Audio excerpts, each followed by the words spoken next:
Bueno, esto es lo que vamos a hablar de Radio Studio. Básicamente, vamos a entrar un poco en las primeras novedades que en este caso se concentran dentro de lo que es el IO. ¿De acuerdo? Novedades, tenemos algunas, digamos, más organizativas, como es el caso de la que estamos viendo, y otras que veremos que veremos a continuación un poco más operativas. Organizativas en este caso es, bueno, pues la nueva, digamos, redistribución del menú View.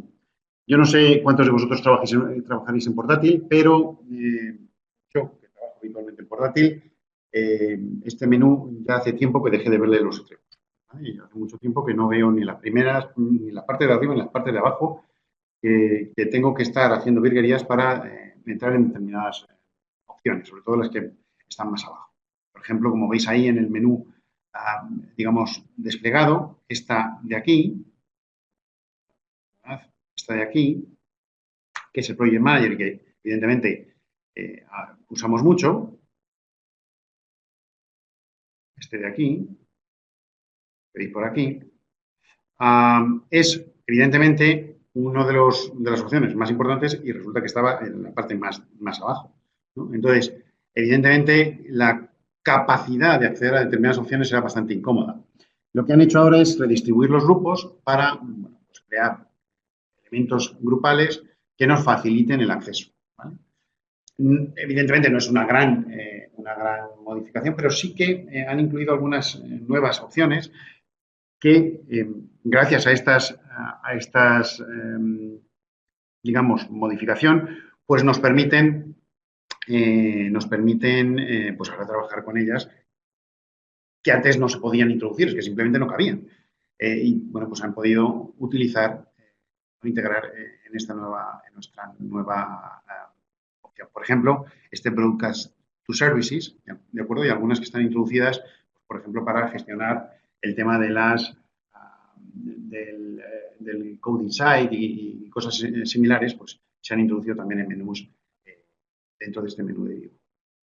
También tenemos los Quick Edits. Los Quick Edits son un mecanismo para que nosotros podamos componer nuestros formularios de una manera un poco más ágil. La cuestión es básicamente permitirnos crear un layout de formulario e integrarlos con los controles más comunes, así como establecer las propiedades más habituales de una manera rápida, ¿vale? Eso es lo que persigue los Quick Edits, ninguna otra cosa. Para eso se concentra, como os decía, en 4 áreas fundamentales: la creación de layouts de formulario, la capacidad de añadir controles y componentes más usados, asociar listas e iconos, esto también se puede hacer, y, como os decía, editar propiedades comunes como el caption, el alignment, depende también un poco de las propiedades comunes que tenga, comunes entre comillas, que tenga el componente o el control sobre lo que estemos haciendo. De momento solo se soporta en VCL, pero está en planificación, está en el roadmap para FireMonkey. Aquí podéis ver, bueno, pues cómo acceder a esos diferentes elementos. Aquí lo estáis viendo. Aquí tenemos Add Control, Add Component, Quick Edit. Y en el formulario específicamente tendríamos uno para seleccionar aquí el Quick Design Form, ¿de acuerdo? Que también nos permite seleccionar diferentes layouts de formulario, ¿de acuerdo?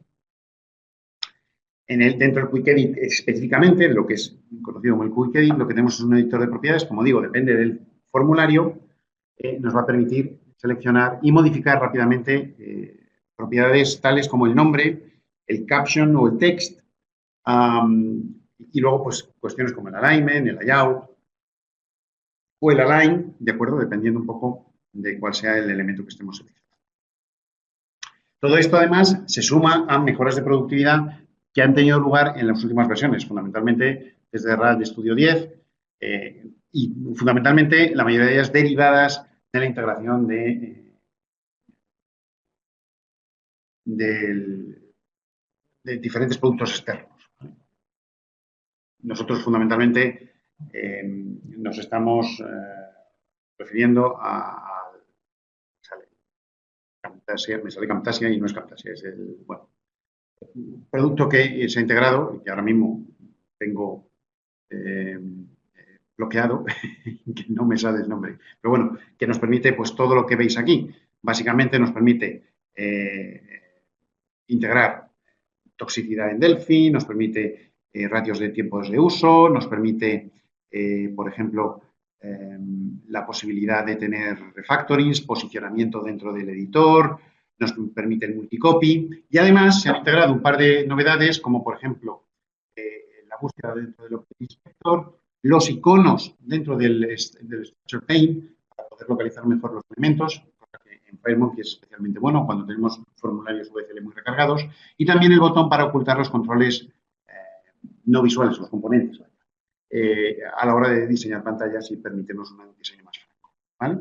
Además, se ha mejorado el soporte multimonitor y se ha integrado nuevas mejoras de productividad, pues, y demás. Dentro de estas mejoras de productividad, pues básicamente, como os decía, tenemos un nuevo parser para la vista de estructura en C++, ¿de acuerdo? Que, bueno, pues ahora interpreta la especificación C++11, con lo cual pues, se integra mejor con el entorno, ¿de acuerdo? Quiere esto decir que el Structure Pane no detecta errores falsos errores, ¿de acuerdo? Sino que se integra mejor y que además el IDE muestra cabeceras, ¿de acuerdo? Que dependen ya exclusivamente para el compilador Silang en C++ a 32 bits, ¿de acuerdo? Tenemos también lo que se llama la pila de bookmarks, que, bueno, pues es una nueva característica que nos permite establecer bookmarks en función de otros bookmarks, ¿de acuerdo?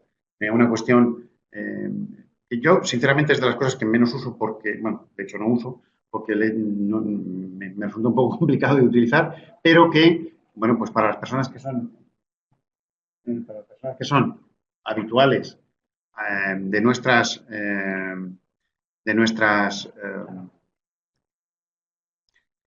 de nuestras de este tipo de actividades, perdón, que ha pasado alguien y me he distraído, de nuestras actividades, de este tipo de actividades, pues bueno, que pueden venir bien. ¿Vale? Luego tenemos también la expansión sintáctica, que esto sí es algo que podéis usar en términos de, bueno, seleccionar bloques sintácticamente correctos. Con el control W lo que vas haciendo es, pues seleccionas if, si el if está dentro de un for, pues selecciona el for, y si el for está dentro de un procedimiento, pues selecciona el procedimiento. Sintácticamente va expandiendo, ¿de acuerdo? De lo más contenido a lo más contenido, ¿no? También tenemos asociación de ficheros en el diálogo de opciones, bueno, la posibilidad de modificar las asociaciones de ficheros que hace el propio RadioStudio de manera automática, pues hacerlo desde el ámbito de la gestión de opciones, del diálogo de opciones. Y también tenemos, como os decía antes, la métrica de toxicidad y la posibilidad de configurar esa métrica de toxicidad. El nuevo instalador, ¿de acuerdo? Que también es una cosa que ha venido siendo habitual en estas últimas versiones, un nuevo instalador que está integrado dentro del producto y que desde la página principal, bueno, pues permite la invocación y la instalación parcial de características del producto. Está muy bien en el sentido de que, por lo menos para personas como yo, que estamos constantemente quitando y poniendo nuevas características, está muy bien porque yo puedo entrar en el instalador, darle a una característica, aplicarla, instalarla y luego, de la misma manera, quitarla, pues volviendo a entrar en el instalador, quitándola y volviendo a darle a aplicar y la característica va a ir. Teniendo en cuenta lo que ocupa actualmente el producto, pues la verdad es que es una cuestión bastante bien, bastante buena. Aunque si vosotros sois más del instalador de toda la vida, del instalador basado en ISO, pues sigue existiendo y está disponible para que lo instaléis desde ese punto de vista. También tenemos una característica que, bueno, para la gente que trabaja con multimonitor, pues es bastante interesante, que es la capacidad de hacer la parte del formulario, del diseñador de formulario flotante y separado de la parte del código, ¿vale? Con esto nosotros podremos, bueno, trabajar en dos monitores, de forma que en uno tendremos el diseño del formulario y en otro tendremos el código y nos permitirá pues, bueno, una mayor capacidad de trabajo y más confortabilidad en este caso, porque sinceramente si hacéis esto con un solo monitor es bastante incómodo, a mí me resulta bastante incómodo. También tenemos el gestor de paquetes Getit, que ya en la versión anterior se mejoró bastante porque se le introdujeron categorías que inicialmente no tenía. Bueno, sí tenía la capacidad de categorizar, pero no estaban categorizados los productos. Ahora empiezan a venir categorizados. También se han integrado algunos productos nuevos, pero sobre todo lo que tiene como novedad es que ahora las descargas se realizan también en paralelo y esto aumenta el rendimiento de la instalación en un 50%. Quizá esto en el gestor en sí mismo no tenga mucha importancia, quiero decir, los componentes no suelen ser muy grandes, con lo cual la descarga en paralelo no suele ser una gran ventaja, pero teniendo en cuenta que es Getty también el encargado de dar soporte al instalador de características que veíamos hace un momento, pues sí que es interesante porque el producto evidentemente sí que es muy pesado y la verdad es que no sé si habréis instalado el producto en demo, pero es realmente dramática la reducción de tiempo y espacio, ¿de acuerdo? Espacio en términos de espacio flotante, ¿vale? La cantidad de espacio que necesita para guardar archivos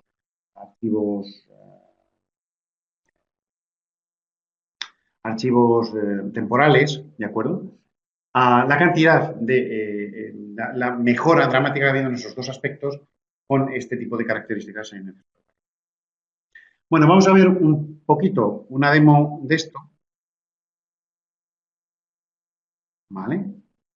Y luego continuamos con el entorno. Permitidme un segundo, que estoy aquí en una nueva sala que tenemos y estoy un poco despistado con las los nuevos entornos. Bueno, vamos a ver aquí. Bueno, lo primero que vamos a hacer es mostrar un poco las novedades del IDE, ¿vale? Las novedades del IDE, básicamente, vamos a utilizar una pequeña aplicación, ¿vale? Y vamos a primero mostrar pues, algunas cuestiones como, por ejemplo, lo que son los quick edits. Los quick edits, como os decía, pues son mecanismos para seleccionar un layout específico, agregar componentes o establecer las propiedades más habituales. Por ejemplo, si yo quiero establecer un formulario como si fuese un diálogo, pues simplemente le doy al Quick Design Form y le doy a Dialog. Esto me integra un panel y dos botones ya perfectamente configurados para que el cancel tenga la propiedad cancel, tenga el caption cancel y tenga el modal result cancel, ¿de acuerdo? Todo ello ya preparado. Obviamente lo mismo para el OK y todo ello pues directamente ahí. Además, yo lo puedo también utilizar, digamos, en su versión avanzada con un tab o incluso ir integrando diferentes elementos unos encima de los otros. Yo puedo, por ejemplo, empezar con un main form con un splitter y a eso agregarle el diálogo. ¿Vale? Entonces tendría un main form, ¿vale? Con un splitter, he quitado la barra de estado porque en los diálogos no se suele utilizar, pero le he metido la barra de diálogo y sin embargo pues tengo un formulario con splitter, ¿vale? Ya perfectamente configurado para poder empezar a trabajar, ¿de acuerdo? En algún sitio estará el splitter, probablemente esté vacío, pues no se ve, pero en el momento en que yo metiera aquí diferentes elementos, vamos a meter aquí podemos poner por ejemplo un edit, tenemos el splitter, vamos a darle un width, sí, el width de 3 y aquí vamos a poner otro simplemente para poderlos ver. Pues, por ejemplo, metemos un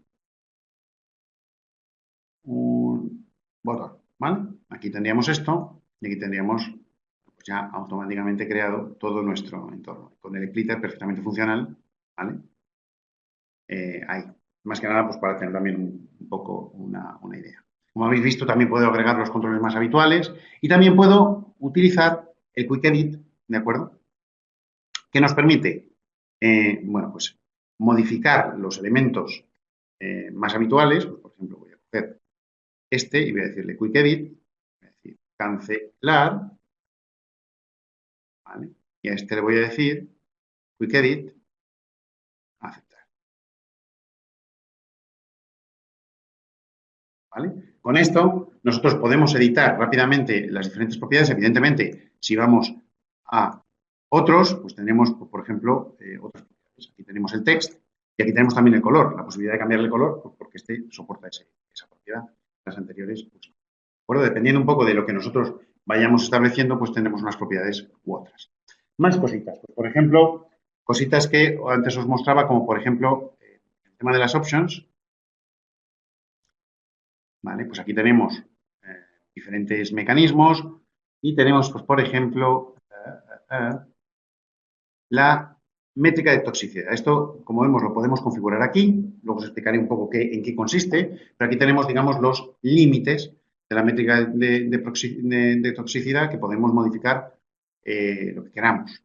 También podemos establecer, por ejemplo, el Form Designer, ¿de acuerdo? Lo voy a establecer ahora para que lo veamos posteriormente. Podemos establecer el Embedded Designer. ¿Vale? Este Embedded Designer lo que hace es coger el diseñador de formularios VCL, esto no vale para Monkey, y meterlo en la misma ventana que el código, o separarlo, depende de si está seleccionado o no. ¿Vale? Nosotros lo podemos establecer aquí y listo. ¿Vale? Métricas de toxicidad. Bueno, pues vamos a poner aquí, por ejemplo, un for.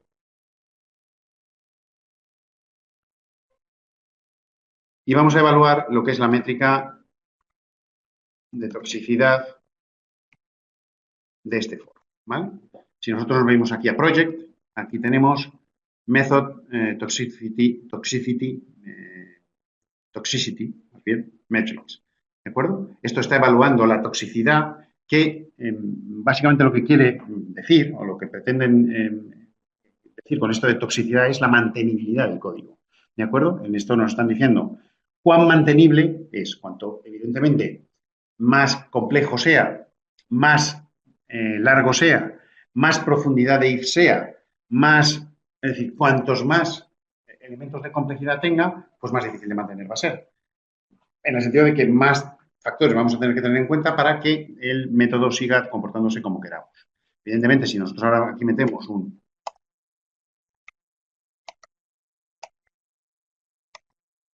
por ejemplo, un if, ¿de acuerdo? Un segundo.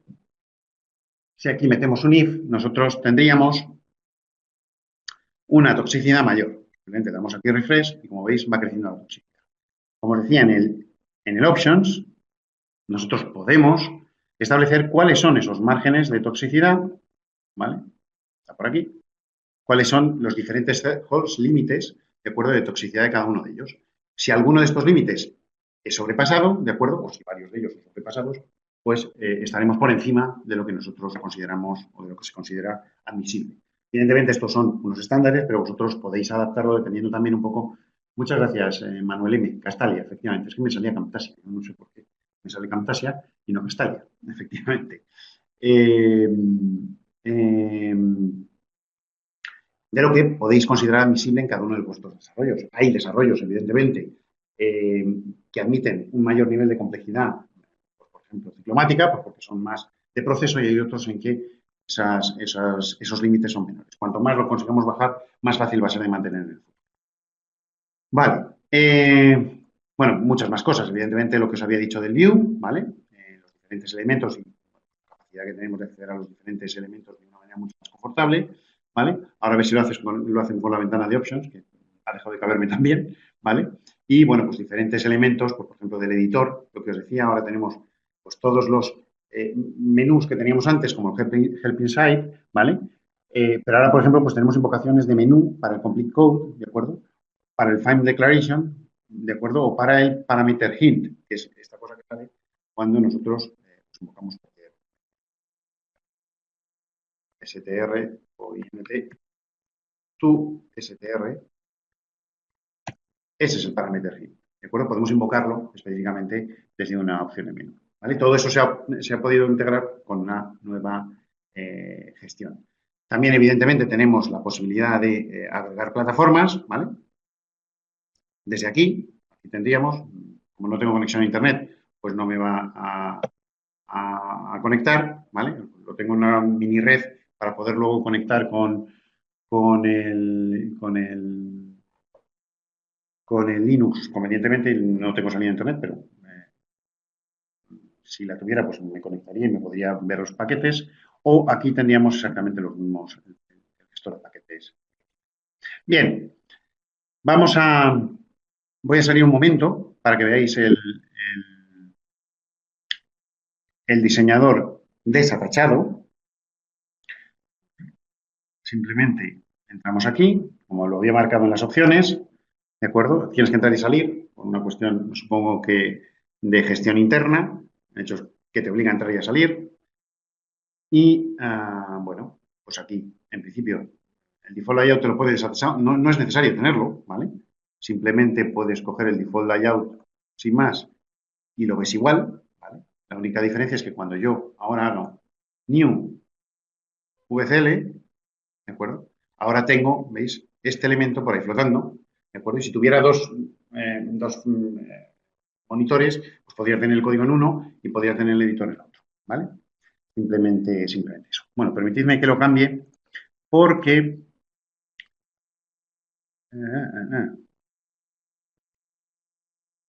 Esperad, voy a ver si os pongo también aquí un tema que es la expansión sintáctica, ¿vale? Que está muy bien. Metemos el if, ponemos un for, y desde 0 hasta 10, y aquí metemos un begin, y un if, y pues por ejemplo, i igual a 2, begin show message, hola mundo, ¿vale? Simplemente para mostraros la expansión sintáctica, que sería, pues darle, si le vais dando a W, ¿veis? Va estableciendo, bueno, pues la selección del elemento sintáctico, digamos, más próximo. En este caso, control W daría y me seleccionaría el show message, ¿de acuerdo? Pero si yo ahora hago control W, me selecciona el show message con el parámetro. Y si hago control W, pues toda la línea. Control W y el bloque entero. Control W con el if. Control W con el espacio en blanco, digamos, que tiene el bloque, el begin, el for, y así sucesivamente, e iría seleccionando, ¿vale? De esta manera puedo seleccionar bloques sintácticos enteros. Esto, evidentemente, en estas estructuras no tiene mucha importancia, pero tiene mucha importancia si vosotros queréis, que típicamente nos ocurre, oye, que es que me quiero llevar el contenido de este if a no sé qué sitio. Tenéis un if que tiene un begin y un end de, no sé, 50 líneas. Bueno, con esto podéis seleccionar esas 50 líneas de una manera, pues muy, ¿vale? Bien, como os decía, voy a poner el editor como Dios manda, porque si no me lío mucho, ¿vale? Que es el editor con designer, aquí en vez de, y mientras hablamos de lo siguiente, pues que se vaya arrancando, ¿vale? Aquí lo cambiamos y continuamos con el elemento anterior, que era el elemento siguiente, son nuevas características de la librería. Vale.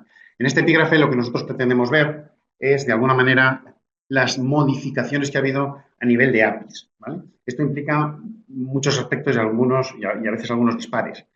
En algunos casos, como es el caso de iOS, esta versión es muy escueta. En otros es bastante, bajo mi punto de vista, bastante interesante. ¿Vale? Pero sin andar un poco en rodeos, vamos a entrar directamente a ver, para mí, la parte donde más se ha trabajado y realmente que necesitaba más trabajo, que es Android. Android, fundamentalmente se ha hecho un cambio, pero este cambio es dramático. De hecho, ya tiene efectos en esta misma versión y tendrá efectos en futuras versiones. Y es básicamente el modelo de aplicación. Antiguamente Android se basaba en realmente eran como dos aplicaciones. Por un lado teníamos un hilo que ellos llaman Java, digamos un hilo Android, ¿vale? Que era el que manejaba la aplicación de manera real.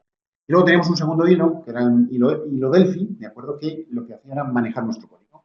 De forma que el hilo Delphi se tenía que comunicar con el hilo Android y esto exigía, para empezar, un montón de operaciones de sincronización que ralentizaban toda sincronización entre hilos. Además, complica mucho las funciones. De hecho, hace algunas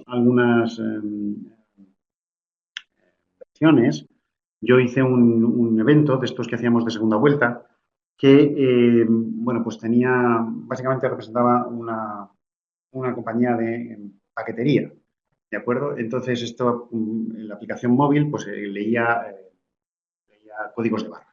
Estos códigos de barra se leían a través de una aplicación externa. De hecho, lo que se utilizaba era una actividad externa, una aplicación externa, que mediante una actividad, pues nosotros manejábamos y utilizábamos, que era capaz de leer, bueno, pues estos códigos de barras y copiarlos directamente a un editor. Directamente los metía en el editor que estuviera. Pues si era un edit, pues en el edit.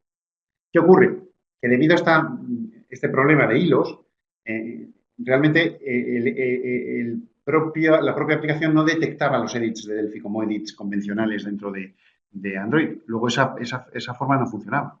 Entonces, otra de las cuestiones que hacía era copiar ese dato, lo copiaba bueno, pues lo copiaba en el portapapeles.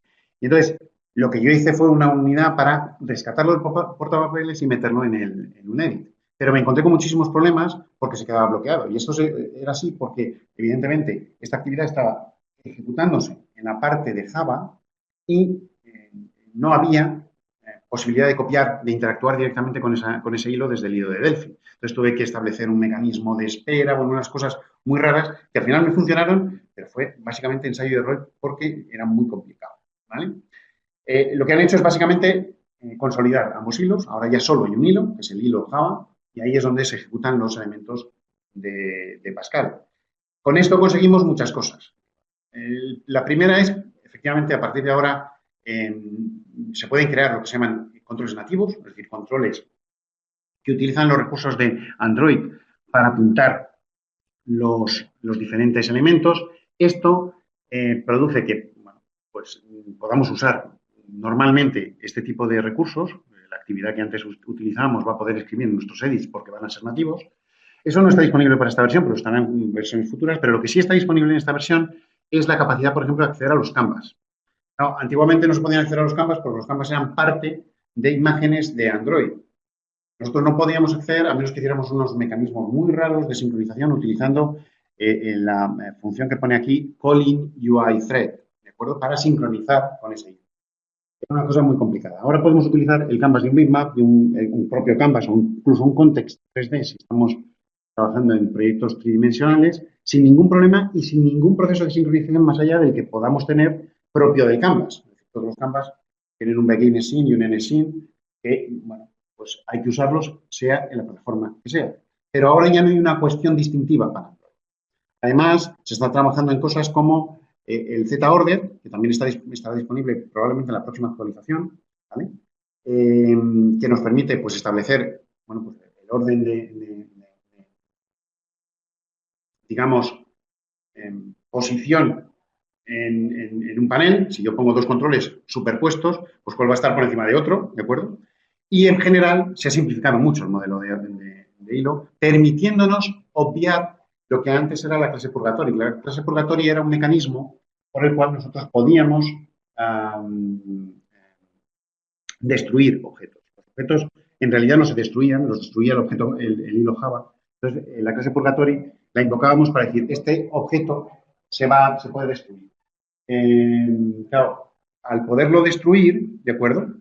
Pues al marcarlo ya lo podía destruir. Esto, de acuerdo, ya no es necesario, ya podemos seguir el modelo tradicional del free y destruir los objetos de una manera convencional. Sin embargo, todo lo que se ha hecho en iOS queda muy reducido en el caso de Android, queda muy reducido en el caso de iOS, en el que tan solo se ha incluido una propiedad que es verdad que venía siendo muy demandada, ¿vale? Pero que es única y exclusivamente una propiedad, que es el System Status Bar. Esta propiedad busca gobernar cómo se comporta el status bar en nuestras aplicaciones, permitiéndonos, bueno, pues teñirla, es decir, establecer un color de fondo que pueda coincidir o integrarse mejor con el de nuestra aplicación, o incluso invisibilizarla parcial o totalmente mediante una propiedad visible. También tenemos un soporte, un montón de modificaciones y de mejoras en la RTL. Se han actualizado los soportes para Azure y para Amazon Web Services, lo que nos permite irnos a las versiones más actualizadas de servicios de estas dos plataformas. Se ha mejorado el soporte asíncrono para el cliente HTTP, de forma que ahora es más fácil y más efectivo la sincronicidad en HTTP y, por tanto, la interactuación con otros sistemas. Se han integrado funciones para el cálculo de MD5 y SHA-1 para hash, esto es para cálculo de hash en ficheros y streams. Esto es, aunque parece muy pequeño, pero realmente es muy importante porque nos permite crear mecanismos fácilmente para, por ejemplo, establecer si un fichero ha sido modificado. Un hash lo que hace es, bueno, pues calcular una firma electrónica desde un contenido de un archivo, el contenido de un conjunto de bytes, y nos permite establecer, bueno, pues esta firma electrónica, calcularla en base a dos algoritmos diferentes y al mismo tiempo luego compararla. Nos sirve para eso, nos sirve para, por ejemplo, localizar ficheros muy rápidamente, ¿vale? Lo único que tenemos que buscar esta firma, bueno, nos sirve para muchas cosas, ¿no? Y además también para funciones avanzadas de encriptación. Y también se ha mejorado algo muy importante que es el app tethering. El app tethering, como sabéis, es una tecnología, digamos, de segundo nivel, un poco más a alto nivel de IoT, de Internet of Things, que nos permite comunicar aplicaciones mediante un protocolo de peer-to-peer, punto a punto. En estas comunicaciones, las aplicaciones pueden invocar funcionalidades remotas o pueden pasarse simplemente información. El problema de esto, pues evidentemente que estas comunicaciones se realizan en un hilo separado al hilo principal de la aplicación. Evidentemente, cualquier comunicación y cualquier invocación, ¿de acuerdo? Hay que sincronizarla. Estábamos en lo que antes hablábamos con Android, ¿no? Hay que pasarla de un hilo a otro hilo. Y esto, pues, requería un código un poco más complejo. Ahora lo que se ha hecho es, en estos componentes, básicamente en el Tether Manager y en el Tether Profile, se ha creado una propiedad para sincronizar, para que los eventos de estos componentes se ejecuten de manera sincronizada con el hilo principal de la aplicación, de forma que ese código es necesario, pero no lo escribimos nosotros, ya viene escrito, ¿de acuerdo? Evidentemente esto ralentiza un poco la respuesta, pero nos permite simplificar bastante nuestro código. Bien,